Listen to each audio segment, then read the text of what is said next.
Hola, ¿qué tal a todos? Sean bienvenidos una vez más a este su podcast Caminando a la Excelencia. Nuevamente en una sección más de Filosofía en Crudo. Hoy nos acompaña un hombre que les va a encantar. Un hombre sumamente preparado, del cual yo sé que vamos a aprender un montón en este episodio. Y chéquense nada más el dato. Es astrofísico, tiene un doctorado en física teórica, si no me equivoco, divulgador científico, creador del contenido de los datos ñoños en TikTok, que yo sé que te los has topado en algún momento, y actualmente profesor titular de física y astronomía en la Universidad de Antioquia de Medellín, Colombia. Y por si eso les parecía poco, nuestro invitado del día de hoy tiene un asteroide con su nombre, así de increíble. Me complace enormemente tener el podcast. Sin más, se los presento desde Colombia. Nos acompaña el astrofísico Jorge Zuluaga. Jorge, bienvenido, ¿cómo estás? Hola, Caliche, hermano, muy bien. Y un saludo para todas las personas que nos escuchan, sea de día, de noche o por la tarde. Sí. No, hombre, no, bienvenido, Jorge. Qué bueno que te diste la oportunidad de estar por acá. La verdad es que, siéndote honesto, desde que comencé a seguir tu contenido, pues es de mucho valor, la verdad. Compartes cosas muy interesantes. Y bueno, siéndote honesto también, tengo un poquito de nervios porque es evidente aquí la diferencia de grado académico. Espero No, poderte seguir el hombre, paso. hombre, vamos a hablar de Entonces, filosofía, todos estamos. sí, De filosofía, ¿cómo lo llamas tú? Filosofía al vuelo, ¿cómo sí, le dices? sí, filosofía o psicología, pero no se compara con los hombres de ciencia, ¿no? Bueno, pues no, la verdad es que gracias por haberle dado la oportunidad a este proyecto. Para las personas que nos escuchan, Jorge nos acompaña el día de hoy para hablar de unos temas bien interesantes. Vamos a tocar a grandes rasgos el origen y destino del universo, qué nos dice la ciencia de la realidad, cómo la percibimos, cómo la perciben los hombres o las personas que creen en un Dios o las personas que no creen, qué sucede después de la muerte, según la ciencia, y también hablaremos acerca de la salud emocional en los hombres de ciencia. Pero antes de comenzar, antes de entrar en materia con esta joya de episodio, eh, cuéntanos un poquito acerca de ti. Para las personas que tal vez no te conocen de este lado de México, ¿quién es Jorge Zuluaga? ¿Qué es lo que hace? ¿Cómo decides entrar a este mundo de la ciencia? ¿Ya es algo que te apasionaba? O, bueno, para los que no te conocen, que tengan un poquito más de contexto acerca de ti. Y también cuéntanos acerca de ese asteroide que tienes con tu nombre. No, Caliche, bueno, tú en la presentación, pues yo creo que dijiste lo esencial. Yo agregaría algunos detalles de vida, pues yo fui un niño siempre muy curioso intelectualmente. También me gustaba mucho la literatura y las artes plásticas, pero finalmente cuando llegué a esa etapa, yo creo que las personas tenemos tres nacimientos. El nacimiento cuando salimos por el canal de parto, hay un nacimiento como a los 15 años, hay un renacimiento como a los 15 años, es como la preadolescencia. Lo vi con mis tres hijos, el proceso, y hay otro a los 18. Entonces yo a los 18 años más o menos renací como una persona a que le apasionaba la física, pero antes de eso tenía otras pasiones. Ahora, esas otras pasiones me han acompañado toda mi vida. Me encanta la lectura, me encanta la literatura, trato de escribir cuando puedo. Bueno, y como tú dijiste, y tengo una carrera científica que ha pasado pues por todos los grados académicos que corresponden pues a la carrera científica, porque normalmente el pregrado, cuando uno estudia ciencias, el pregrado es como la primaria, si le llamamos nosotros aquí, la primaria del colegio, ¿cierto? Ahí empieza apenas tu proceso que termina normalmente en uno o dos postdocs. Bueno, yo llegué hasta el doctorado, ahora soy profesor y la divulgación ha sido también una compañera muy importante a lo largo de toda mi vida. Creería yo que más o menos la mitad de lo que yo sé como científico lo he aprendido intentando comunicarle a la gente lo que entiendo. Eso ha enriquecido mi vida al punto de que hoy en día, pues, mis actividades de investigación se dividen perdón, mis actividades intelectuales se dividen entre hacer ciencia y divulgarla. Y eso es muy bacano porque, bueno, normalmente no es así. La divulgación se toma como casi que como una actividad de tiempo libre de las personas que hacemos ciencias. Pero en mi caso, repito, es casi el 50%. Y lo del asteroide, pues surgió justamente de eso, un investigador venezolano, el profesor Ignacio Ferrín, eh, había descubierto siete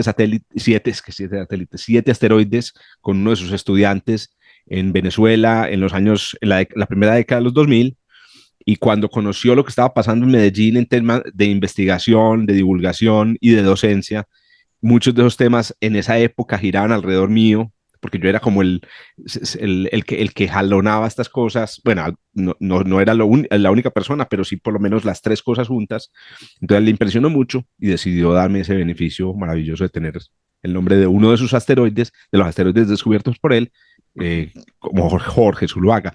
Quiero contarle a todas las personas que nos escuchan, lamentablemente, si ustedes descubren un asteroide, no pueden ponerle su propio nombre. Es una cosa Oh, muy no. injusta, es una cosa muy injusta que ocurre en astronomía. Tienen que ponerle el nombre de alguien más, pero es muy importante, no le puedes poner el nombre de tu abuelita o de tu perrito, le tienes que poner el nombre de alguien y justificar por qué le pusiste ese nombre. Normalmente son personas que hemos trabajado o en la ciencia o en las artes o en personajes históricos. Oh, ok. Y entonces él decidió ponerle tu nombre porque habían trabajado juntos o por qué. No, él llegó aquí en Medellín hacia el año 2010 y como te digo, quedó muy sorprendido, gratamente sorprendido. Pues normalmente la gente no conecta Medellín pues como con una ciudad astronómica.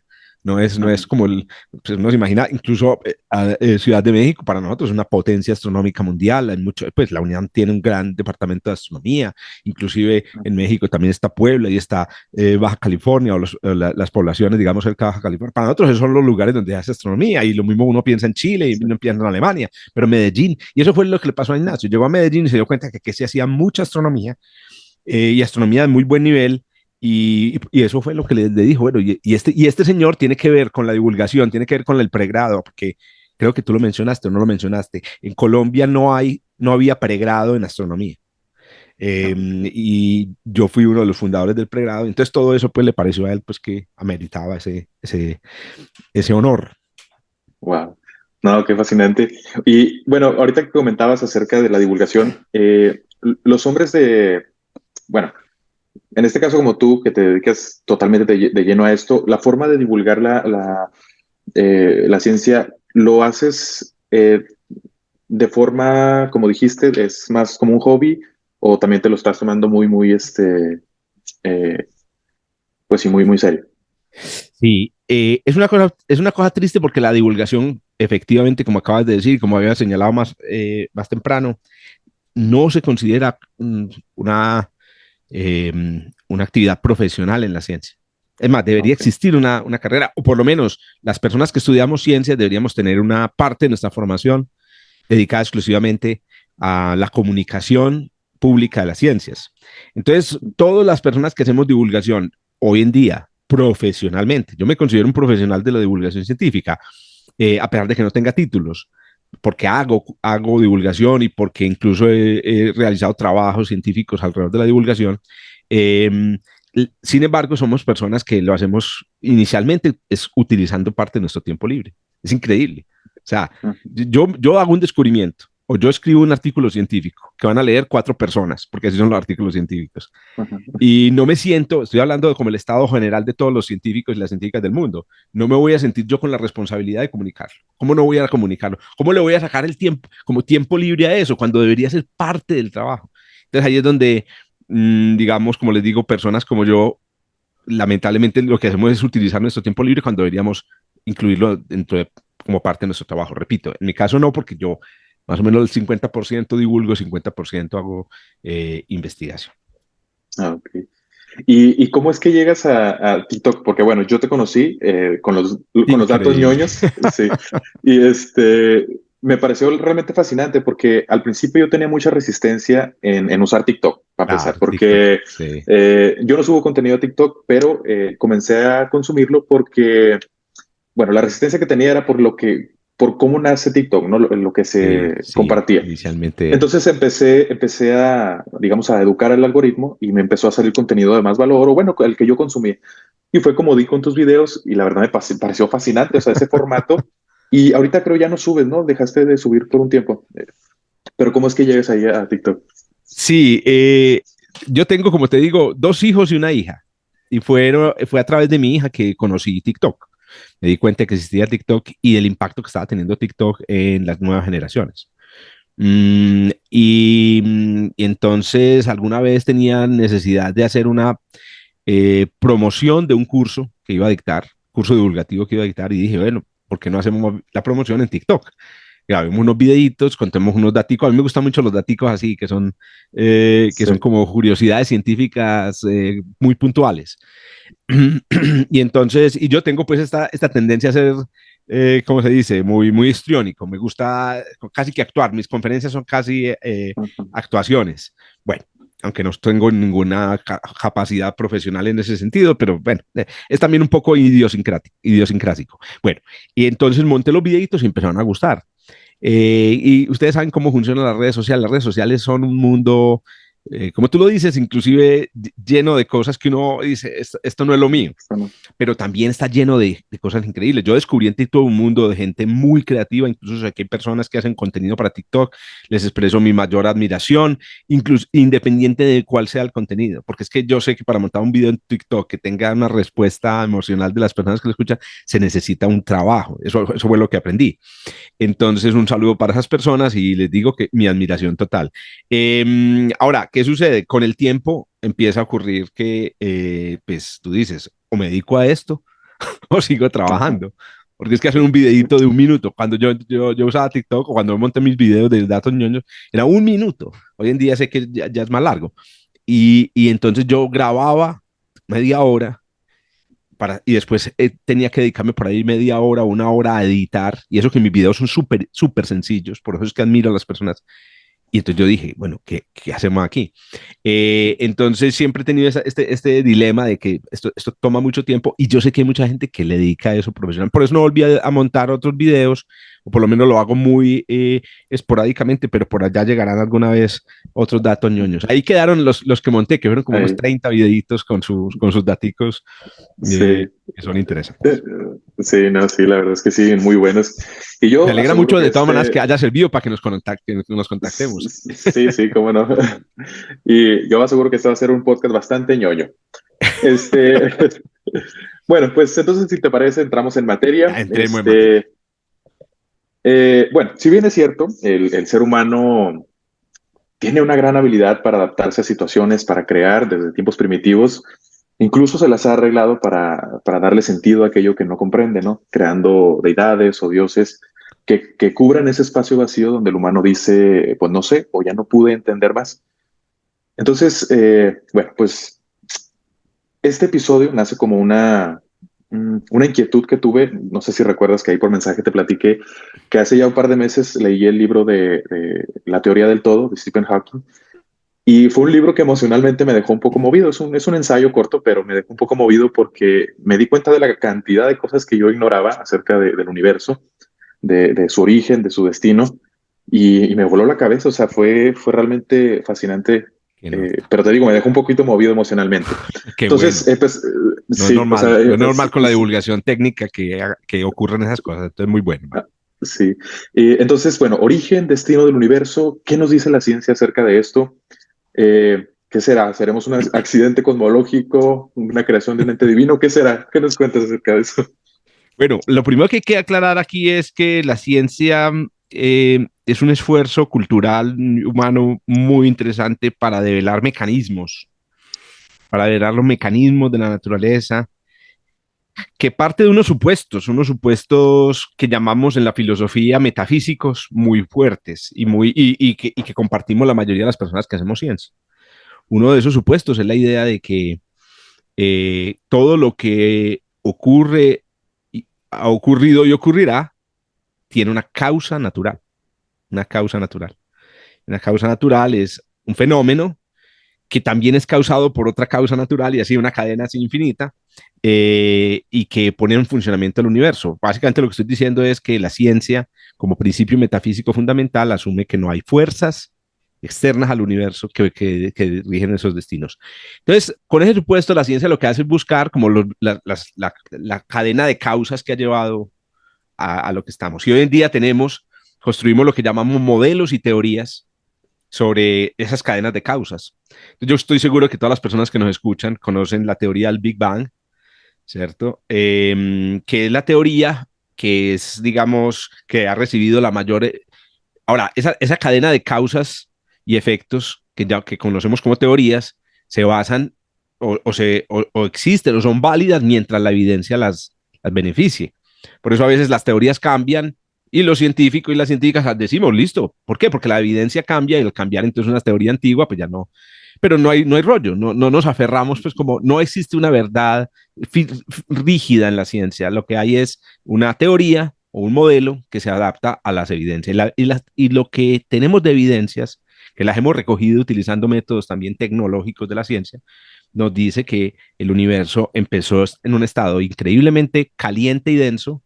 Ese estado es el que se conoce como el Big Bang, y el enfriamiento del universo, que ha sido producido porque el espacio está aumentando. Están haciendo, todos los días nace un kilómetro nuevo en algún lugar del universo. Piensen lo que es eso. No es como la energía que no se crea ni se destruye, sino que se transforma. El espacio sí se crea. Esa creación de espacio se llama la expansión del universo.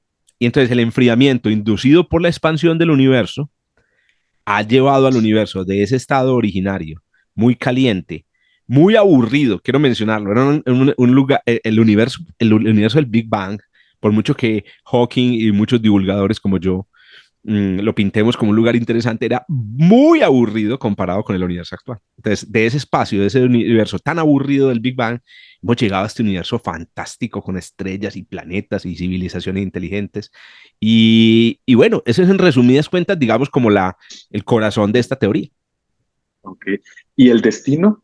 Por ahí dicen que, bueno, él es, desde que surgió, o sea, el inicio del universo, todo está tendiendo al caos y a la entropía. Sí. Eh, ¿Qué sucederá después? ¿Cuál es digamos, el destino de todo esto? ¿Eventualmente se va a acabar?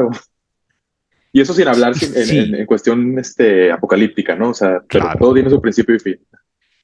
¿Viste? Hay una cosa muy curiosa con la entropía, con el desorden, y quiero hacer una acotación aquí para decirles que en realidad el universo se ha ordenado. El Ordenado. universo Ok. se ha ordenado. El universo, como les digo, el Big Bang era un universo increíblemente desordenado y aburrido, que no pasaba nada, pero hoy en día el universo tiene estructuras. ¿Qué son las Ajá. estructuras? Organización de la materia se reúne en galaxias, en estrellas, en planetas. Entonces antes el universo se ha ido organizando, y eso es uno de los, incluso de los misterios cosmológicos interesantes, y es que la organización del universo parece haberse incrementado. Ahora, con el tiempo se va, porque hay también una evolución paralela que es termodinámica o térmica, y es que el universo está enfriando. El enfriamiento, digamos, es un proceso sí, natural y que tiende más o menos a crear un universo en donde no pase nada. Porque el universo, entonces, miren, lo podríamos presentar así, era aburrido al principio y va a ser aburrido en el futuro remoto. Ahora, ¿uno cómo sabe? Que es otra cosa. Decía Niels Bohr, algunos lo recordarán porque uno de los padres de la teoría cuántica, lo conocemos desde el colegio porque cuando nos enseñan cómo funcionan los átomos, el modelo de Bohr, el modelo de Niels Bohr. Niels Bohr fue uno de los grandes pensadores en física del siglo XX. Con Albert Einstein y Niels Bohr eran, digamos, casi parecidos. Bueno, Niels Bohr decía, predecir el futuro es muy fácil, el problema es acertar. Y esto es simplemente para decir lo siguiente, esta naturaleza de la ciencia que mencionaba ahorita de buscar las causas y los efectos y crear una teoría de cómo son esas causas y efectos se conectan, le permite a la ciencia hacer predicciones de futuro. Y eso hace de la ciencia casi que una magia en el sentido pues antiguo y no, y moderno es la palabra, una magia, porque realmente los científicos y las científicas somos las únicas personas en el mundo que podemos predecir el futuro. Ajá. Realmente podemos predecir el futuro. Por ejemplo, ahora lo vemos con el cambio climático. Podemos predecir que la temperatura de la Tierra va a ser 4 grados más alta si seguimos como vamos. A mí siempre me dicen que si yo soy astrólogo, porque la gente, me imagino que Ajá. muchas personas que me Sí. escuchan entenderán esa Confunden los. confusión. Sí. Exacto, que si yo soy capaz de hacer cartas astrales. Y yo les Ajá. digo, no, yo soy mejor que un astrólogo, porque los astrólogos utilizan los símbolos y utilizan Sí. conocimientos arcanos, digamos, sobre los símbolos y el lenguaje para hacer predicciones, pero yo utilizo la mecánica celeste. Yo les puedo predecir en 1000 años dónde va a estar exactamente Mercurio, les puedo decir exactamente cuándo Mercurio va a estar retrógrado, pero con exactitud. Yo, Jorge Zuluaga, como astrónomo. Ahora, ¿que eso significa algo? Yo no sé. Entonces, ¿qué sucede? En la teoría del Big Bang existe una componente de futuro que nos dice qué va a pasar en el futuro. Ahora, depende de una cosa, y con esto cierro. Hay una componente del universo, hay una sustancia en el universo que hoy en día, cuya naturaleza hoy en día no se conoce. No podemos decir qué es, no la hemos visto en el laboratorio, no la hemos podido encerrar como a estudiarla. Esa sustancia tiene un nombre misterioso, pues para la mayoría de las personas, para las personas que trabajamos en ciencias, es una sustancia con unas propiedades, se llama energía oscura. Las el futuro del universo depende de las propiedades de esa sustancia. Entonces, existen distintas personas que han propuesto algunas propiedades, que han propuesto distintas propiedades para esa sustancia, que no hemos podido confirmar. En la que yo creo, pues en la que yo confío que sea, predice que el universo se va a seguir expandiendo cada vez más rápido, y que va a llegar un momento, por ejemplo, en el que las galaxias van a estar tan lejos de la Vía Láctea que básicamente en el cielo de una Tierra o de un mundo muy futuro, estamos hablando de miles de millones de años, de 10.000, 20.000 años, millones de años, cuando mires al cielo con un telescopio, no vas a ver estrellas, o bueno, vas a ver muy pocas estrellas, estrellas muy débiles, y lo peor es que no vas a ver galaxias. No van a haber galaxias como las galaxias que toma el JWST o el Hubble. Esas galaxias ya no van a estar en el cielo y no van a estar porque estén muy débiles. No, no van a estar porque la luz de ellas ya no alcanza a llegar hasta nosotros por la expansión. Esa es la predicción del futuro del universo. Wow. Y eso que mencionaste, la energía oscura, es lo que, bueno, no sé si lo estoy confundiendo, lo que le llaman antimateria o es otra cosa. Es otra cosa, es otra cosa. Ah, Inclusive el nombre energía oscura es un nombre ajá. muy, no, muy incómodo para la mayoría de las personas que trabajamos en la ciencia porque es un nombre como comodín, como cuando uno dice una cosa como, y que engloba un montón de otras. Oscura, la palabra oscuridad en las ciencias tiene en la física tiene una cosa muy concreta, es ausencia de luz. Oscuro también se confunde con negro, que es algo que absorbe toda la luz, pero ese oscuro de ausencia de luz y el oscuro de negro no es el oscuro de la energía oscura. Ah, ok. Entonces, yo por eso a veces hablo de que no, una sustancia desconocida, es una sustancia desconocida. Sabemos que está ahí porque hay evidencias, hay huellas en la expansión de esa sustancia, pero no sabemos qué es. No, entonces no la confundamos con la antimateria, como tú lo dices, no la podemos confundir con la materia de los agujeros negros, que también está oscura, ¿cierto? No la podemos confundir incluso con la materia oscura, que es otro tipo de sustancias. Bueno, es un poquito Ah, enredadito, pero ahí está, es lo que predice sí, la teoría del Big Bang. sí, no, y la verdad, o sea, con todo lo que me mencionas, wow, o sea, quedo un poquito todavía más movido aún porque te comento, cuando leí ese libro, yo la verdad me sentí, como lo decía, de hecho, es que grabé un episodio en el que conté cómo me sentía No, después de leer ese libro. Yo me excelente. sentía tal cual como un mono subiéndome a un árbol, o sea, tal cual. Este, y, pero bueno, eso que comentas, la ciencia está buscando una teoría unificada para entender qué, o... Mm. Bueno, esta pregunta que me acabas de hacer me lleva a otro comentario, pues como que ya más de orden filosófico, y es, la ciencia entonces construye estas teorías para mostrar a punta de causas y efectos cómo funciona el universo. Pero la ciencia no puede aportar sentido, sentido a la vida. No podemos responder, como dicen, esto es un poco cliché, pero no podemos responder la pregunta del por qué, ¿cierto? Hay unos porqués que sí podemos responder. ¿Por qué existe la Vía Láctea? ¿Por qué el Sol brilla? Esos porqués se pueden responder, pero no podemos responder a preguntas de por qué el universo es como es, ¿cierto? ¿Por qué hay cuatro fuerzas? ¿Por qué el electrón es negativo? ¿Por qué no es positivo? Eh, ¿Por qué en la Tierra solo un grupo de primates hacen ciencia? ¿Cierto? Si tenemos cerebros parecidos, compartimos el 99% de los genes, ¿por qué? Eh, ¿Por qué tenemos esta vida tan maravillosa, llena de conferencias y podcasts, los primates, pues que hacemos ciencia, llena de lectura, llena de cultura, y después no morimos? ¿Por qué? O sea, ¿qué sentido? Entonces ahí viene, ¿qué sentido? La ciencia no puede dar esto. Para eso es que uno necesita la filosofía y necesita las religiones, ¿cierto? para darle sentido a la vida, o necesita ¿cierto? A los amigos, a las amigas, bueno, es un sistema de creencias. Bueno, entonces vuelvo otra vez atrás un momento, porque seguramente, y ahí surgen otras conversaciones que seguramente ahorita haremos, y vuelvo a la pregunta de qué es lo que está buscando la ciencia con la unificación. Entonces, eso hace parte como de la búsqueda de sentido. Algunas personas en la ciencia, especialmente durante el siglo XX, descubrieron que parece que el universo eh, tiene un conjunto de reglas muy simples.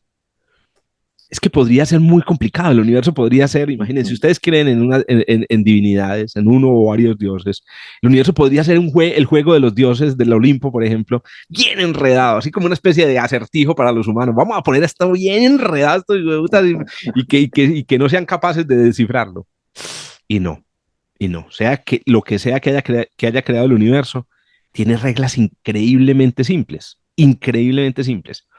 Entonces, en esa idea, que es una idea metafísica, también otra vez la palabra metafísica hace a referencia a esas cosas que no están en la ciencia y no que las tenemos que sacar de la filosofía, está la idea de cuatro fuerzas. No puede ser, no puede ser. Si el universo es realmente simple, si usted quisiera crear un universo realmente simple, lo haría con una sola fuerza y que esa fuerza hiciera todo, ¿cierto? Piensen en lo siguiente, piensen en todo lo que sucede no sé, en el cielo y en su casa, la apariencia que tienen todos los objetos, la apariencia que tienen las nubes, ¿cierto? No sé, los arcoíris, etcétera. Y piensen en el hecho de que en la antigüedad a cada uno de los fenómenos se les daban explicaciones separadas, eran fuerzas separadas. Entonces el rayo era Zeus, ¿cierto? El arco iris era una divinidad, ¿cierto? Y después estaban las nubes que eran parte de otra divinidad, etcétera. Pero yo les puedo decir que hoy en día sabemos que hay un solo fenómeno que explica la apariencia de muchos de esos efectos que se llama la luz.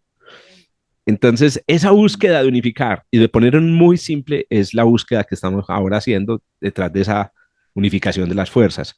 Ahora, pilas que esa es una expectativa humana.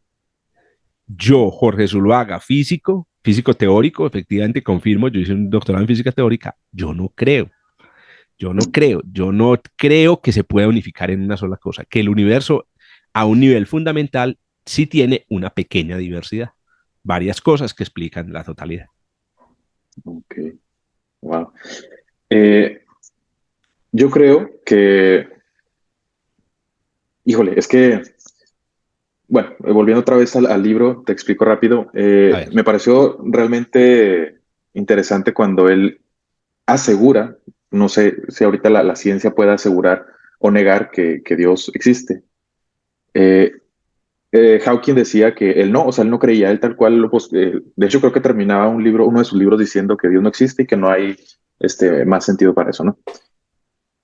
Eh, pero ahorita que comentábamos, ahorita en tu anterior comentario, que estas entidades o dioses han servido para que el ser humano se agarre, digamos, de una realidad o de Uh -huh. una, Que le dé bueno, sentido sí, que a le su dé vida. sentido a algo, o sea, para, Uh -huh. pero, ¿cuál será la necesidad de darle ese sentido? Es decir, si nosotros como humanos no tenemos ese sentido, pues yo creo ahí que emocionalmente pasa algo, ¿no? O sea, que el humano necesita agarrarse de algo porque si no, el soportar la realidad como es, aunque sea simple, puede llegar a ser bastante peligroso, ¿no?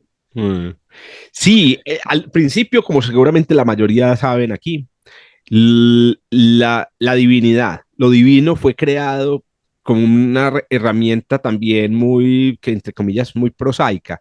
Era para explicar Ujú. fenómenos que no entendían. ¿Por qué llueve? ¿Por qué hay día? ¿Por qué hay noche? ¿Cierto? Porque a veces las cosechas no pelechan. Entonces las divinidades eran la ciencia antigua. Cuando no había ciencia, habían divinidades. Afortunadamente apareció el pensamiento, digamos, científico y técnico, que es el pensamiento de las causas y efectos, ¿verdad? Que reemplazó esa función de las divinidades, pero no desaparecieron las divinidades. Es Sí, no, no. decir, yo fui la mayor parte de mi vida, Carlos, y yo no sé cómo estás vos en ese sentido, un ateo militante duro, o sea, una Ok. persona que luchaba contra las creencias en divinidades, en dioses, y digo en plural, siempre lo digo en plural para hacer muy clara que no, la idea de que haya una sola divinidad es una idea, es una entre mil ideas. Lo que pasa es que terminó dominando la historia de la humanidad. Pero antes de que existiera una sola divinidad, que fue una idea que surgió en el Medio Oriente, la Sí. mayoría de las religiones del mundo admitían la existencia de múltiples divinidades. Bueno, entonces yo siempre fui el militante de rechazar de plano la existencia de la divinidad y que la gente dependiera Ujú. de eso.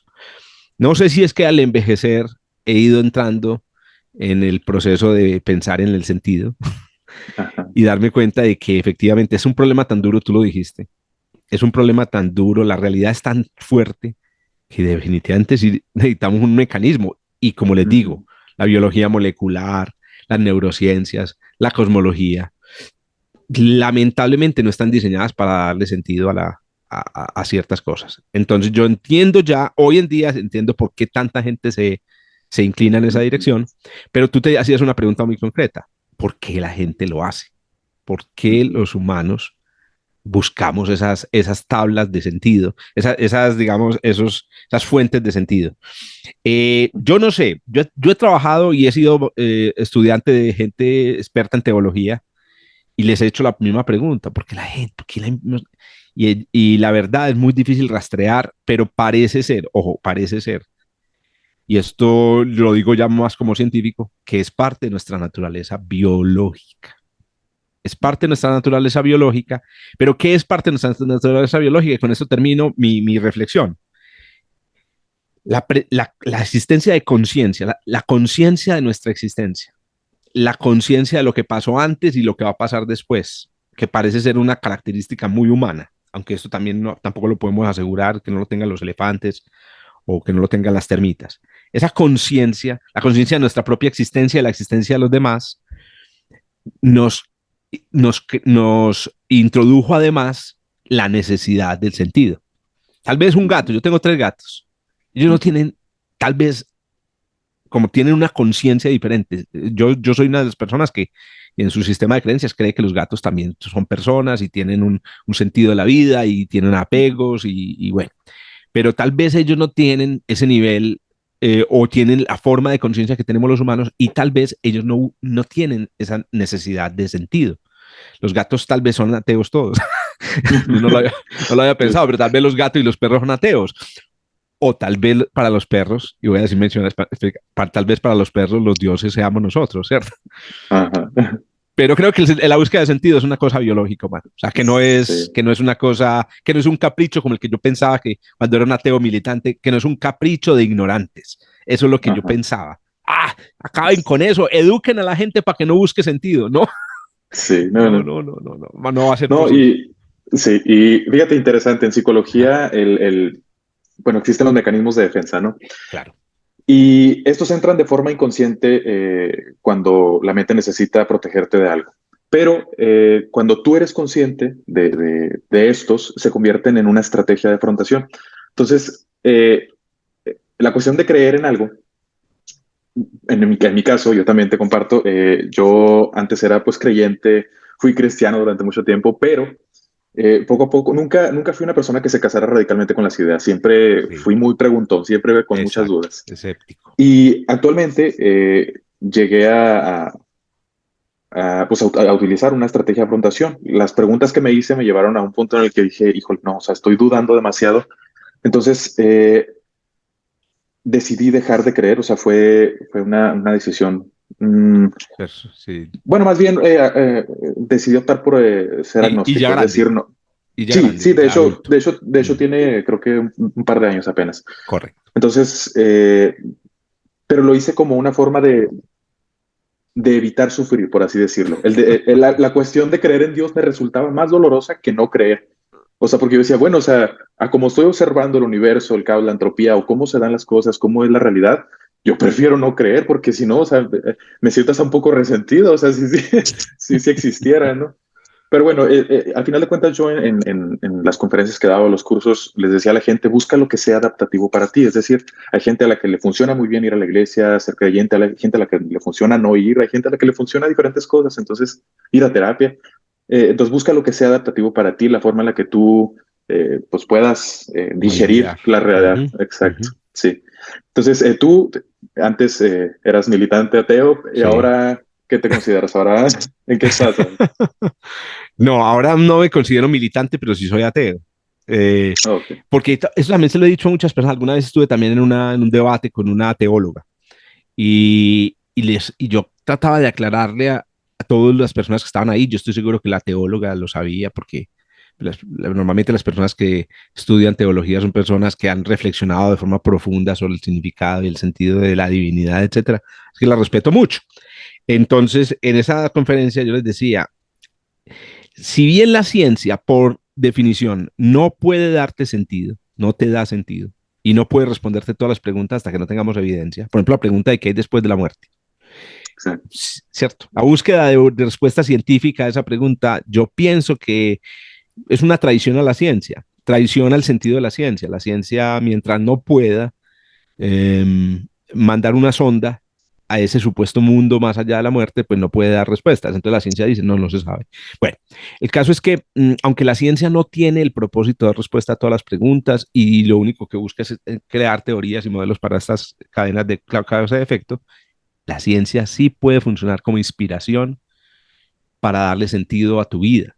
Entonces yo lo que siento es que soy como una especie, mi sistema de creencias es un sistema de creencias alimentado por la ciencia, que yo creo que lo que nos pasa a muchas personas que nos dedicamos a la ciencia es que no dejamos de ser personas con necesidades espirituales de sentido, sino que nos convertimos en unas personas donde esas necesidades las cubrimos inspirados en lo que conocemos de la ciencia. Entonces yo, por ejemplo, les voy a decir una idea que yo creo que iba a salir en algún momento en esta conversación. ¿Qué pasa cuando Jorge Zuluaga se muera? Yo creo que la vida de un ser humano trasciende su organismo y trasciende su existencia per se, porque la vida de los humanos es información. O sea, yo, Jorge Zuluaga, soy información. Yo no sé si ustedes sabían, les tengo un dato ñoño. Creo que en el dato ñoño lo decía. Todos los átomos de tu cuerpo, todos absolutamente se cambian cada 10 años. Todos. El agua de tu cuerpo se recicla cada 18 meses. Entonces, si Jorge Zuluaga no está hecho de los mismos átomos de hace 10 años, ¿qué es Jorge Zuluaga? Entonces, claro, la respuesta de la ciencia es que Jorge Zuluaga es la información que hay en la materia de Jorge Zuluaga. La información, y hay libros completos. Tú te compras en Amazon un libro de teoría de la información, incluso le recomiendo James Lake, ¿cierto? Information, y lean ese libro, un libraco de 400 páginas, espectacular, buena ciencia, y esa es mi religión. Como yo soy información, resulta que tengo esta capacidad. La información de Jorge Zuluaga ha salido a través de conferencias, yo tengo, como les digo, dos hijos, una hija, ha salido a través de ella, a mí me van a recordar, lo que yo soy va a quedar en la memoria y entonces parte de Jorge Zuluaga va a estar viva. Entonces yo Ok. realmente no le temo a que mi vida haya carecido de sentido porque mi información trascendió mi cuerpo a través del el contacto con otras personas. ¿Va a existir el cuerpo de Jorge Zuluaga? No. ¿Va a existir la estructura completa de mi persona después de que mi cuerpo desaparezca? No. Pero va a existir Jorge Zuluaga en los libros, en las conferencias, incluso en los videos de YouTube. Hágame el favor. Dígame si es una belleza, muchachos. YouTube y Sí, TikTok se volvieron la máquina de inmortalidad más maravillosa que existe. exacto. Y ahora en Spotify también. Y ahora en Spotify, Ahora exacto. Spotify está. Entonces Sí, termino redondando la pregunta es, sigo siendo ateo porque no creo que dan divinidades, pero tengo un sistema de creencias también, como todas las personas. ajá, ok. Y ahorita que comentabas, bueno, llegué a escuchar, creo que una premisa ahí filosófica del vehículo que le cambias todas las piezas y que si entonces deja de ser el mismo vehículo o es otro, si no, ese es más o menos a lo que te referías, ¿no? Sí, exacto, exacto. Ok, ok.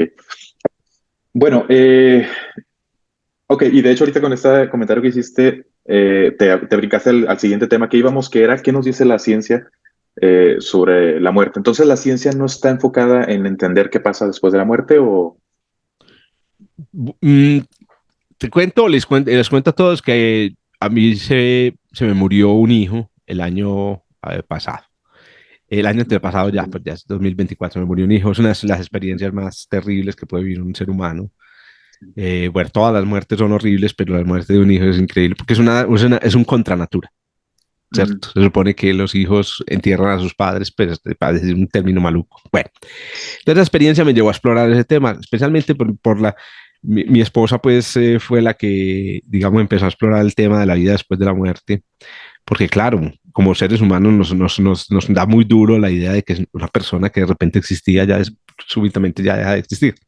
Entonces tuve la oportunidad de leer al menos un libro que exploraba este tema, de la vida después de la muerte. De pronto te paso ahí el dato, porque no me acuerdo el nombre exactamente, se me olvidan mucho los nombres. Bueno, entonces estuve leyendo, es un libro de un médico que hace metaanálisis. Metaanálisis son, ¿cierto? Cogen muchos artículos que hablan de un tema y los reúnen en un solo estudio, mostrando, mire, todos estos artículos conducen a esta conclusión científica. Y lo que yo he descubierto a través de la lectura de este libro, bueno, el libro tiene una parte que es científica muy interesante, clínica, muy interesante, y una parte que ya es especulativa, que no me gustó mucho. Y lo que te puedo decir, con base en la lectura de este libro, claro que alguien me podría decir, no, usted tiene que leer muchos más libros, es que sí hay una preocupación naturalmente en las ciencias por responder a la pregunta de qué pasa en esa transición entre la vida y la muerte. Entonces, lo que hay es una investigación de lo que llaman experiencia cercana a la muerte. ¿Qué pasa con el cerebro y con la actividad cerebral cuando una persona está al borde de la muerte o se murió? ¿Cierto? Ahí hay una investigación. Y esa investigación ha llevado a resultados muy interesantes. Yo me imagino que muchas personas que están aquí habrán oído hablar de las experiencias cercanas a la muerte, las personas que ven el lugar donde está su cuerpo mientras se están muriendo y lo ven desde una perspectiva el cenital y escuchan. Su cerebro está muerto clínicamente, pero están escuchando. Y después que los reaniman, dicen, usted dijo esto. Y dicen con precisión lo que dijo. Bueno, y así. Es decir, hay investigación clínica y yo sé que la ciencia ha hecho eso. También las neurociencias han investigado qué pasa exactamente con el cerebro. Han intentado investigar qué pasa exactamente con el cerebro. Hay una gran barrera experimental, que yo me imagino que todos entenderán, que es una barrera bioética. Y hay una película, yo hasta la viste, Carlos, y las personas que nos escuchan, que es una película en donde un grupo de jóvenes médicos investigan el problema. Pero para hacerlo tienen que morirse un momento. Oh, no. Entonces, tienen que buscarla, creo que es con Julia Roberts. Julia Roberts es una de las protagonistas cuando estaba muy joven. Entonces ellos inducían un paro. Hágame el favor, usted tiene que inducir un paro y estudiar la actividad cerebral de esa persona durante el paro y después revivirla para que nos cuente qué se vive durante la muerte. Eso no pasa en las películas. Nadie va a hacer un experimento como eso en una clínica. Entonces, eso hace muy difícil la investigación científica porque ya el experimento tiene que ver con los humanos. Pero yo les diría, desde mi perspectiva, yo no soy un neurocientífico, tampoco soy un psicólogo como tú, no soy, perdón, un psicólogo que es parte de tu profesión, pero sí les diría que la ciencia y sus modelos esencialmente dicen que una vez suspendida la actividad cerebral y la actividad corporal, porque cada vez veo más en los libros que leo sobre la ciencia, sobre la conciencia, que sin cuerpo no hay conciencia tampoco. Es decir, esa imagen de Futurama, de las cabezas en un frasco. Ajá, sí. ¿Cierto? Con esa imagen parece que no es posible. O sea, que vos no podrías ser tú, Carlos, o ser tú, no sé, Coral, sin tu cuerpo. Tu cuerpo parece que es parte de lo que se necesita para ser tú. Ajá. Bueno, yo había escuchado que, o sea, la pregunta de hasta dónde soy yo. Es decir, si a mí me cortan un brazo, sigo siendo yo. Exacto. Pero ¿hasta qué parte? O sea, pueden cortar y seguir siendo yo. Hágame el favor. Esa pregunta es espectacular y hace parte de una causa que llama en ciencias, las ciencias de la complejidad. ¿Cierto? Es decir, eso, entonces tiene un sistema complejo. Los sistemas complejos son sistemas hechos por partes muy sencillas, las células, que se comunican y que al comunicarse entre todas van produciendo una cosa que se llama emergencia.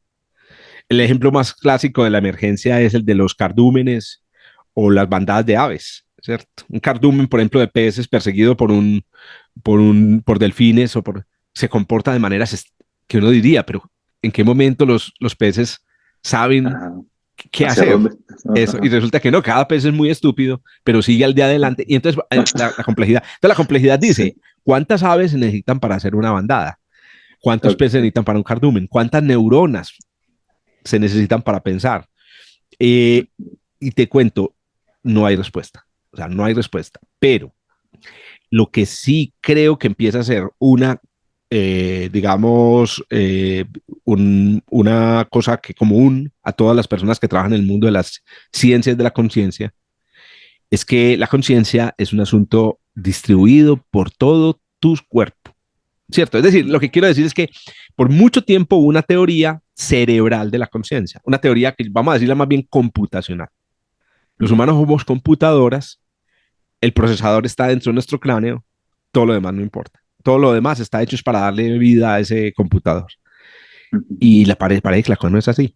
Parece que la conciencia requiere todos los tejidos. Hace unos meses leí, y se lo voy a recomendar a todos, un libro que se llama De las bacterias a back y atrás. En inglés es From Bacteria to Back and Back. Un juego de palabras ahí en inglés de un filósofo llamado Daniel Dennett. Y él decía lo siguiente, por ejemplo, este es un tema de discusión que seguramente habrás hecho un programa y es la inteligencia artificial.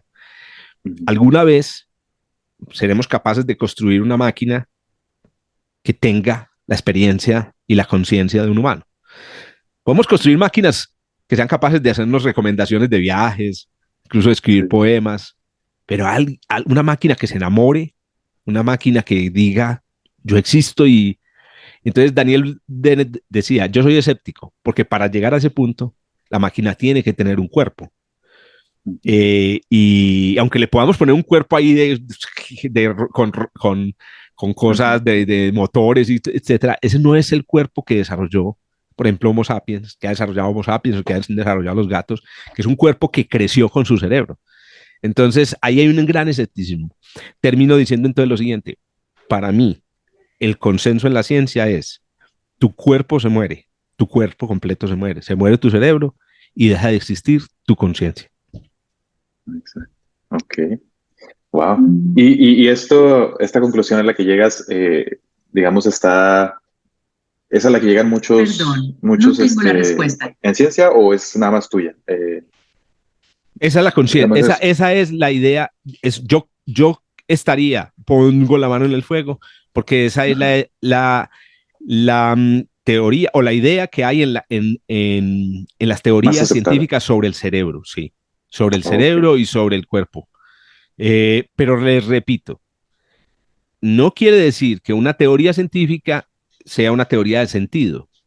Ujú. Entonces, ningún modelo del cerebro, ni el más sofisticado, le va a dar sentido ni le va a dar respuesta a la pregunta de cómo es posible que yo desaparezca después de que mi cuerpo desaparezca. ¿Cómo es posible?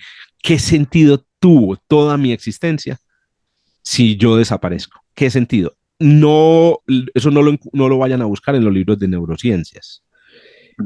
Ustedes sí pueden buscar en los libros de neurociencias y en las personas que son expertas en neurociencias respuestas a la siguiente pregunta. Yo tuve un paro cardíaco, me desmayé, estuve, según los médicos, muerto durante 5 minutos, pero yo tuve una experiencia personal, vi personas que habían muerto, vi personas que no conocía, que me hablaron y yo las escuché. Yo recuerdo, yo tuve la experiencia de que por mis oídos entraba ese sonido. Ujú. ¿Qué, qué me pasó? Respóndame en neurociencia, respóndame en médicos, respóndame, díganme qué fue lo que le pasó a mi mente durante ese momento. Eso la ciencia tiene que responderlo en algún momento. En este momento no, no hay realmente teoría. Hay algunos modelos. Por ejemplo, hay Ujú. modelos que dicen que son alucinaciones, Ujú. ¿cierto? Y una cosa Sí. que yo me imagino que todos sabrán es que el mundo es una alucinación muy Ujú. complicada, porque es una alucinación muy complicada. Dicen los modelos del funcionamiento del ojo que la retina tiene una resolución de 500 megapíxeles. Ujú. El mejor iPhone que usted tenga ahí en las manos, la persona que me está escuchando, Ajá. tiene por ahí 50 megapíxeles. Y Ujú. todos aquí sabemos que cada vez que usted toma una foto, ¡pum! Se le van ahí tan medio giga. Otra foto, Sí, ¡pum! Medio giga. sí. Ustedes se imaginan lo que es tener dos cámaras de 500 megapíxeles mirando el mundo todo el tiempo. ¿Dónde demonios el cerebro va a almacenar los mil gigabytes de información? Que eso es una falacia, que ya lo reconocen las neurociencias. El cerebro no toma fotos. Nosotros no tenemos dos cámaras. El cerebro recoge luz y con base en algunas claves que hay en esa luz, el cerebro, nuestra mente, reconstruye la realidad. Por eso, la neurociencia lo explican, algunas personas ven fantasmas o muchas experiencias de fantasmas, de objetos que no existen, pueden ser fabricados dentro de tu cabeza, ¿cierto? Entonces, ¿qué sucede? Y lo conecto con las experiencias cercanas a la muerte. Algunas teorías de las neurociencias dicen que esas experiencias cercanas a la muerte ocurren porque el cerebro fantasea en momentos en los que le falta oxígeno, en los que le falta glucosa, y esas fantasías pueden ser tan realistas como vos querás. Y tal vez son las fantasías más, son los sueños más lúcidos los que tú tienes cuando tu cerebro se está apagando. Pero eso es un modelo, es una teoría. No puedo decirles que esa sea la realidad. Sí. Y en cuestión de memoria, bueno, si el cerebro no almacena fotos como tal, como un iPhone, pero esos recuerdos que tenemos de toda nuestra vida, que están ahí almacenados, digamos que también funciona pues sí, ¿no? Como una memoria del cerebro, ¿no? O sea, Claro. y de hecho también no es como una memoria ilimitada, o sea, se van borrando cosas Claro. que a tu cerebro ya no le parecen relevantes, ¿no? Uh-huh. Sí. Sí, aquí viene una cosa muy interesante que es el poder de los sistemas complejos y es, nuestro cerebro contiene más o menos 86 mil millones de neuronas. Eso puede ser más o menos la mitad de las estrellas de la Vía Láctea. Es increíble. O sea, por cada estrella de la Vía Láctea, por cada neurona en tu cerebro hay 2 estrellas de la Vía Láctea. O tú tienes una galaxia dentro de tu cerebro. Pero las neuronas no son entidades aparte. Y ese fue uno de los grandes problemas por mucho tiempo, que nosotros pensamos que las neuronas eran los transistores de un procesador. Entonces, un transistor, un bit. No, las neuronas, como seguramente muchas de las personas que hay aquí saben, son entidades conectadas con otras neuronas y esas conexiones sí pueden ser decenas de conexiones. Y sobre todo que cuando usted tiene una neurona, pues tiene un bit, pero si usted tiene 2 neuronas, entonces puede tener 4 bits, ¿cierto? Están conectadas, no están conectadas, y tienes 3. Y eso crece de forma exponencial, al punto de que cuando llegas y piensas en las 86.400 millones de neuronas, el número de posibilidades de conexión es brutal. Y lo que hemos visto es que las neuronas pueden conectarse desde la parte más lejana de tu corteza cerebral hasta la parte frontal, lo que para una neurona es como un viaje intercontinental y puede haber una conexión entre ellas. Bueno, ¿eso qué crea? Eso crea un universo tan complejo dentro de tu cerebro capaz de contener el universo, pues capaz de contener el conocimiento, capaz de contener toda tu vida. Alguna vez vi un experimento, tú lo debes saber muy bien, Carliche, porque tú trabajas en esto, pero también los experimentos con el cerebro son un problema. Que tú quieres saber dónde está el centro del, no sé, de la filosofía. Vamos a buscar en la corteza cerebral dónde es que la gente filosofa. Exacto. Entonces coges a Carlos, que hace un excelente podcast con contenido filosófico, y empiezas a estirparle pedazos de la corteza hasta que ya deja de hacer su Hasta podcast. que dejas de... El problema es que destruyes a Carlos. Entonces, claro, ustedes saben que lo han hecho a través de personas con daños. Una persona sufrió un daño catastrófico, un derrame o un accidente, y miran qué le pasó. Bueno, pues resulta que investigaciones, la otra han sido las imágenes de funcionales del cerebro. Y dicen, piense en una rana y miran exactamente dónde va la glucosa o cuáles son las partes de tu cerebro que están consumiendo más glucosa en tiempo real. Y entonces pueden decir, vea, la rana en el cerebro de Carlos, en el cerebro de Jorge Zuluaga, está ubicada en esta parte del cerebro. Bueno, estas investigaciones, yo recuerdo este dato porque a mí siempre me interesaba mucho este tema, estas investigaciones han mostrado que puede llegar a ser hasta una sola neurona el centro de un recuerdo. Y entonces recuerdo algo como esto, el sabor al banano. A ver, por favor, todas las personas que me están escuchando, saboreen un banano. Hay personas a las que no le gusta, mi hija no le gusta el banano, es un crimen. El banano que es un postre natural. Sí. Piensen en el sabor al banano. Mm, Puede que no sea ese el ejemplo perfecto. Ahí les pido que lean los libros de Oliver Sacks, que es un psiquiatra espectacular que habla de este tipo de historias. El sabor del banano podría estar asociado con una sola neurona en el hipocampo. Una neurona para el banano. Entonces, si llegamos a ese nivel tan atómico para los recuerdos, pues, imagínate cuántos recuerdos podemos tener, ¿cierto? Bueno, pero lo que es importante, y yo dejaría este mensaje para todas las personas que hay aquí, nunca se les vaya a ocurrir, eso ya es primitivo, comparar el almacenamiento de información en el cerebro con el almacenamiento de información en una USB o en un disco óptico. No tiene nada que ver. Entonces, y todavía no hemos hackeado completamente el mecanismo de almacenamiento de la información, pero sí podemos decir que la capacidad del cerebro puede ser increíblemente grande para almacenar información y hacerlo de forma compleja.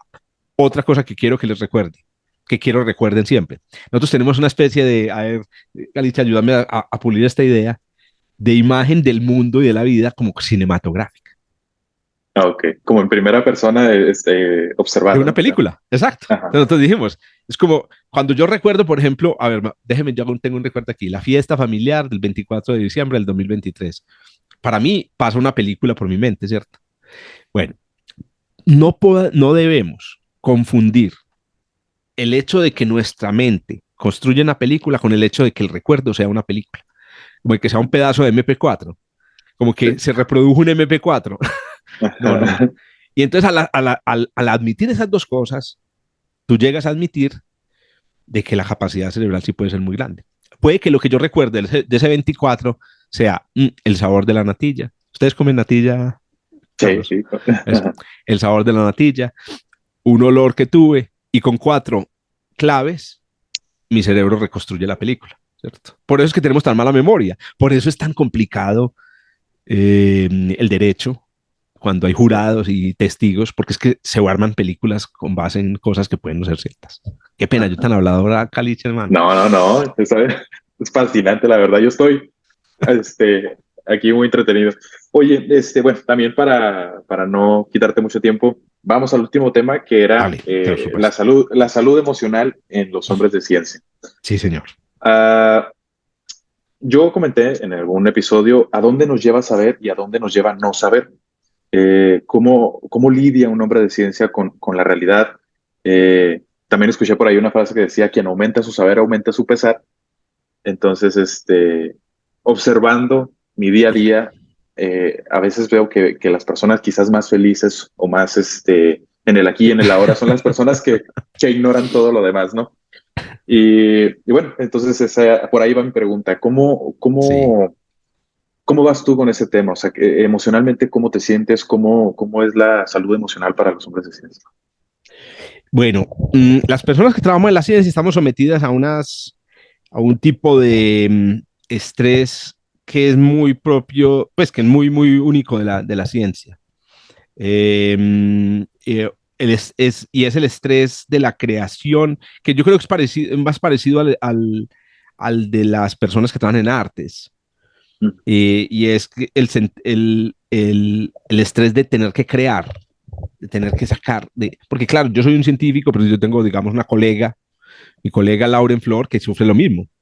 Y yo soy una científica y tengo que escribir un artículo, y tengo que descubrir nuevas cosas. Entonces tú tienes esa tensión, tú dices, este año qué voy a descubrir, este año qué... Y eso es una tensión que yo no sé si se siente también cuando eres empleada o empleado de un banco o cuando eres un médico o una médica, ¿cierto? Entonces, bueno, eso es un primero. Y ese tipo de estrés o ese tipo hace a veces difícil la vida y hay mucha gente que sufre depresiones que digamos, se disparan con ese tipo de estrés.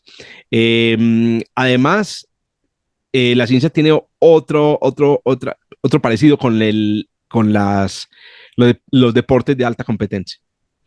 Entonces, yo no sé si alguien los que nos está escuchando aquí ha sido deportista de alta competencia. ¿Tú lo has sido, Calich? ¿Has jugado un De algún deporte? momento. Exacto, No profesional, pero sí. Ajá, exacto. ajá, Pero eso es duro, sí. el deseo de ganar, que tú Ajá. seas la persona que gana, no que gane el otro. mantenerte siempre pues, en tu más alto nivel físico, en este caso en el más alto nivel intelectual. Ese es otro tipo, otra fuente de estrés muy grande. Pero yo te digo, desde mi experiencia como persona, que aparte de esas cosas, la tensión por la creación y la tensión por el rendimiento, el resto digamos, la experiencia que yo tengo en la vida tiene la misma dinámica de todo el resto de todo el resto del mundo. Tú mencionabas una muy interesante, la angustia del conocimiento. Es decir, la angustia de saber algo que los demás no saben o que la mayoría no saben y que te da conciencia de lo que va a pasar. Hoy en día es cada vez más notable en el mundo de las ciencias ambientales. Yo no puedo imaginarme lo que están viviendo las personas que Sí. hacen los estudios de hacia dónde va el clima y se dan cuenta de que en redes sociales la gente sigue hablando pendejadas. Como dice por ahí un símil, una metáfora muy bacana, el barco va derecho al iceberg. Somos como el Titanic camino al iceberg. Esas personas están sufriendo bastante estrés emocional. Inclusive ya lo hemos visto en Europa, como incluso se están encadenando, están haciendo protestas, los están llevando a la cárcel. Hace poquito hubo una condena muy injusta que hubo a científicos que ensuciaron un edificio en España y los condenaron, van para la cárcel. De esas personas yo creo que están sintiendo un gran estrés emocional y yo creo que esas personas sí están sufriendo actualmente mucho. No creo que el resto de los científicos tengamos y de las científicas del mundo estemos sufriendo tanto como estas otras personas. También mencionabas esta frase muy bonita, me gustó. ¿Cómo es que la trae? Repetirla. Quien aumenta su saber, aumenta su pesar. Sí, ¿O cuál? Ajá. sí, esa frase es muy chévere. Yo diría que una cosa que a mí me da mucho pesar es que no me va a alcanzar la vida para saber todo lo que quiero. Sí. Entonces, y eso lo supe porque, claro, el acceso al conocimiento me hizo ver lo que había, la gran cantidad. Yo tengo mi biblioteca llena de libros de todas las ciencias, porque estudiando un libro me di cuenta que existía esta otra ciencia y dije, ya quiero conocer esa ciencia. O leyendo un libro de Borges, encontré la cita a otro libro. Y eso sí, también produce una angustia existencial nueva. Ajá. Porque digamos que tú dices, no, voy a poner una persona cualquiera, pero no voy a decir qué profesión, porque también a veces eso es estereotipar pues las profesiones. Pero digamos, una persona dice, el sentido de mi vida es que mis descendientes, mis hijos, mis hijas, salgan adelante, estudien en la universidad y tengan un trabajo estable y una familia. Y una vez llegue a ese punto, todo está bien. Entonces esa persona trabaja en pos de eso, etcétera, y se le muere un hijo. Hágame el favor, fuente de sufrimiento. O, por ejemplo, un hijo o una hija es drogadicto, se vuelve drogadicto, vive en la calle, que eso pasa mucho, a pesar de que lo tengamos todo como tapado, eso es una fuente de sufrimiento.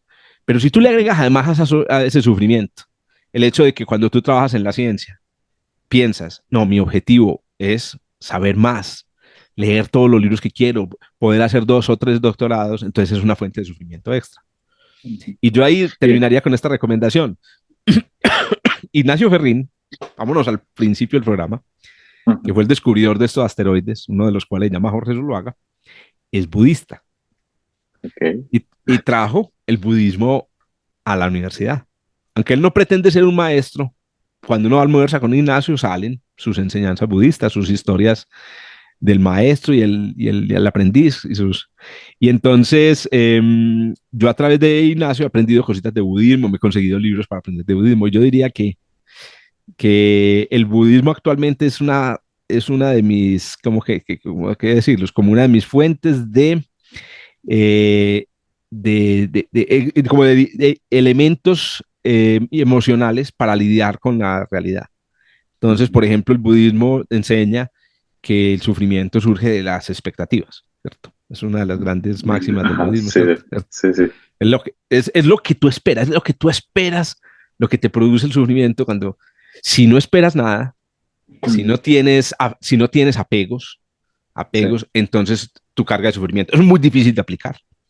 Pero les voy a decir, por ejemplo, una cosa que yo saqué de mi vida hace mucho en mi vida y que me ha liberado, como lo decías tú ahorita, y es los cumpleaños.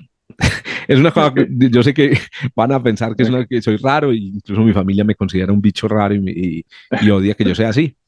Pero yo hace mucho tiempo dije, esta costumbre, esta idea cultural puede llegar a ser dañina en mi vida, porque me va a hacer pelearme con gente, me va a introducir. ¿Por qué? Porque uno dice, no me llamó, no me felicitó, y le salió en Facebook y no me dijo Ah, nada.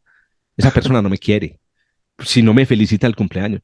Pues pucha, este año estoy en un país, estoy haciendo un doctorado en otro país, no está mi familia, ¿quién me va a celebrar el cumpleaños? ¿Cierto? O llega uno a una edad en la que se han muerto ya sus hermanas, sus hermanos, o se ha muerto su pareja, y entonces está uno con esa angustia de ya no tengo quien me celebre el cumpleaños. Entonces yo me alejé de eso. Yo dije, no más. Le pido a todas las personas que me rodean, yo no le voy a celebrar a usted ni el cumpleaños, ni le voy a felicitar, pero acépteme, yo soy una buena persona y no espero nada. Entonces, eso le bajo un poco de expectativas a la vida, pero también tengo un montón de otras expectativas buenas, pues, sí. como por ejemplo la expectativa de terminar de leer mi biblioteca. Ajá. Sí, no, y qué interesante esto último que dices, porque te digo, o sea, es como nosotros como cada quien se adapta Eso. a diferentes situaciones, a su realidad. Yo también, A ver.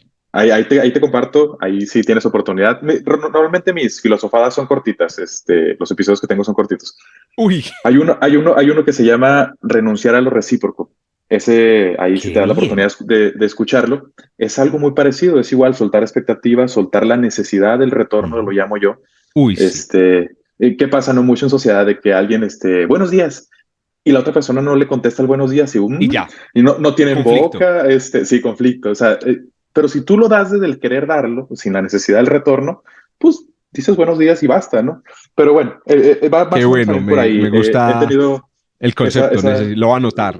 Necesidad sí. de retorno. Bueno, No, el episodio se llama Renunciar a lo recíproco. a renunciar, perdón, A lo renunciar a lo recíproco. recíproco. Me lo Sí, pasas por ahí por WhatsApp ahorita, que me gustaría seguro que sí. escucharlo. Sí, Déjame ajá. rápidamente contarte un capítulo de Big Bang Theory. No sé si Oh, muchas personas que soy súper escuchan, fan de esa serie, soy super súper fan. fan. Ah, Sí, bueno. sí. Entonces recordarás este episodio y si no, para que lo busquen, cuando se hace se trata una situación así en donde a Sheldon Cooper le dan un regalo Oh, sí, y odia los él, regalos. Ajá, y odia los regalos porque él sabe que ajá. necesita, que un regalo implica una reciprocidad. Si tú me regalas algo, yo te tengo que regalar algo. Y entonces él dice, Ajá. le regalan algo y yo le dije, espérate que voy a buscar tu regalo. No, tranquilo, yo no estaba esperando Sí, que me regalen nada. No, no, pero si me regalaste algo, yo tengo que... Entonces hacen un sí, sí. juego que a mí me parece que pone de relieve esa necesidad de lo recíproco, pues, esa, Sí, cierto, que es muy jodida y que yo creo que produce mucho sufrimiento en el mundo. sí, sí, sí, totalmente. Bueno, pues Jorge, la verdad es que ha sido bastante enriquecedor este episodio. Antes de terminar, Sí, lo hago con todos los invitados. ¿Te parece si cada uno damos una pequeña conclusión acerca de todo lo que hemos claro. hablado? Y cierro yo si quieres. Si quieres, te dejo primero que tú des. Perfecto. Bueno, mi conclusión para todas las personas que me escuchan es la ciencia no tiene como propósito darle sentido a, a las cosas del universo. La ciencia busca crear teorías y modelos que a punta de causas y efectos, ¿cierto? Construyen una historia sobre el origen, sobre el futuro, sobre la vida humana y sobre lo que pasa después de que la vida se interrumpe. El sentido lo ponemos nosotros, se lo ponemos a través de sistemas de creencias que pueden incluir dioses o que pueden no incluirlos. Y esto es muy importante. La ciencia también es una fuente de sentido. O sea, la ciencia no tiene el propósito de dar sentido, pero tú puedes inspirarte en la ciencia para darle sentido. Y yo tengo mis creencias sobre por qué estoy aquí, tengo mis creencias sobre lo que va a pasar después, que no incluyen dioses, pero que incluyen cosas que aprendí con la ciencia. Ok, ok, gracias. Bueno, mi conclusión sería, me parece sumamente importante que podamos observar al menos la cantidad de cosas que ignoramos acerca de todo lo que nos rodea. Eh, Mi limitada capacidad para entender el cosmos y la realidad me pone en un escenario, en una situación, en este mundo, pues, pues muy interesante. aunque poco activa, una posición poco activa, como espectador. Y yo procuraré que al menos, ya lo dije en un episodio también, que esas preguntas como espectador sean pues buenas y contundentes, pero me da cierta tranquilidad también saber que hay personas que están en esa búsqueda, que están pues bien adentrados en todo este tema de la ciencia, buscando respuestas. Y personas, o sea, personas como tú que están ahí en esa búsqueda, ¿no? Me da un poco de paz, de tranquilidad saber eso. Eh, yo me quedo pues con lo siguiente. Cuando, te digo, cuando empecé, retomando otra vez el principio del podcast, cuando leí ese libro, una de las cosas que me dejó más movido fue que, pues eventualmente esto se va a acabar. Aunque yo dejé de creer pues en Dios y todo eso, y te vendían una idea apocalíptica que también era un fin, pues a como entendí, tal vez me desmentirás, pues todo tiene un fin. Y el día que a nuestra estrella se le acabe el combustible o que se apague, ese día, si la ciencia no nos ha llevado a propagarnos por el universo, entonces que será el fin. Pero mientras eso sucede, pues trataremos de disfrutar esto lo más que se pueda, siempre desde la curiosidad, siempre desde la responsabilidad. Y pues bueno, sin más, muchísimas gracias, Jorge, por Excelente. haberte dado la oportunidad de haber estado en el podcast. Espero de corazón que no sea la única ocasión, que igual y más adelante nos demos la oportunidad de filosofar sobre otro tema. Yo sé que batallamos mucho para cuadrar ahí, pero Uy, por fin se dio. uy. Carlos, muchas gracias a ti por abrirme este espacio y también para desahogarme y compartir con otras personas. Y bueno, sigan pues a Zuluaga Jorge en TikTok, aunque sean Sí, los videos viejitos mal producidos, porque hay unos daticos ahí ajá. bonitos. Sí, de hecho te iba a comentar. Entonces, Eso. aparte de TikTok, ¿dónde más te puede seguir la gente? ¿Dónde puede ver? En Twitter, yo soy En principalmente mi Twitter. actividad es en Twitter, donde Ok, también a veces, pero en Twitter comparto cosas también como de desahogo personal, político, ok, entonces a veces de pronto hablo de cosas que de pronto no pueden tener interés para todo el mundo, pero también hago mucho datico ñoño, comparto muchas cosas de ok. ciencia, entonces también búsqueme lo mismo, @Zuluaga Sí, Jorge en Twitter, o en ok. X, como lo llaman, pues, ay María, ahora. Sí, ya sé. ¿Y tienes página o algo? ¿Dónde subes? ¿Tienes artículos o dónde? No tengo una página y los artículos los tengo por ahí regados pues, por distintos sitios y blogs donde me han publicado cositas, así que me pueden buscar con Ah, Jorge ok, Zuluaga y ciencia y astronomía y incluso ah, medio ok, ambiente, ok. escrito de medio ambiente, Ah, ok, bueno. Ahí compárteme ahí, ahí por por mensaje ahí WhatsApp. cuando tengas algo bueno ahí, Perfecto, un artículo o listo, algo, sí. Igual yo te comparto perfecto, el episodio que te dije. por favor. Este, bueno, entonces, sin más, pues a todos los que nos escucharon, que nos vieron, muchísimas gracias. Por nuestra parte, nada más que añadir. Hasta una próxima ocasión. Y como siempre les recuerdo, caminemos a la excelencia.